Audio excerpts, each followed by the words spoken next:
என்னுடைய குரு என்ன அழைச்சிட்டு போனாருன்னு வச்சுக்கோங்க. சக்கரை பொங்கலை வாங்கி கொடுத்தார்.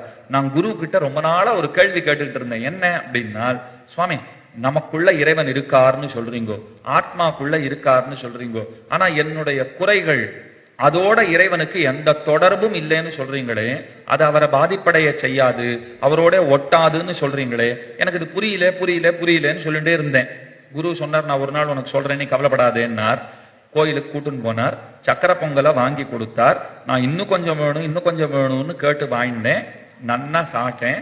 கையெல்லாம் எப்படி இருக்கும்? ஒரே நெய்யின்றதுனால கை எப்படி ஆகி இருக்கும்? பிசு பிசுத்து போயிருக்கும், ஒரே ஒட்டிக்கும். போய் கை கழுவினா தேவலாம் அப்படின்னு நாம.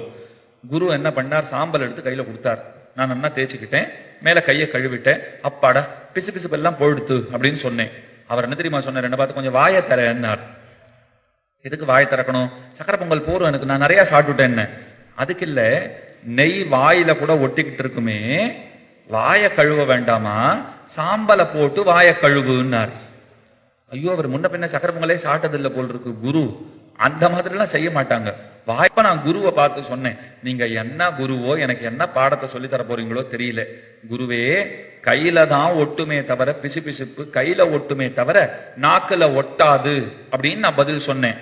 அப்ப குரு ரொம்ப அழகா ஒரு கேள்வி கேட்டார். உன்னுடைய உடம்பிலேயே ஒரு இடத்திலே ஒட்டுகிற நெய், அந்த பிசு பிசுப்பு இன்னொரு இடத்துல ஒட்டாதுங்கிறத நீ ஒத்துக்கிற, கரெக்ட் தானே? நாக்குல ஒட்டாதுன்னு ஒத்துக்கிற. இத ஒத்துக்கிறதுக்கு தெரிஞ்ச உனக்கு, உன்னோடு இருக்கிற இறைவனுக்கு உன்னுடைய குறைகள் ஒட்டாதுன்னு ஒத்துக்கிறதுல என்ன தயக்கம்? இது அவர் சொன்ன பதில். உனக்குள்ள இருக்காரு பெருமாள்.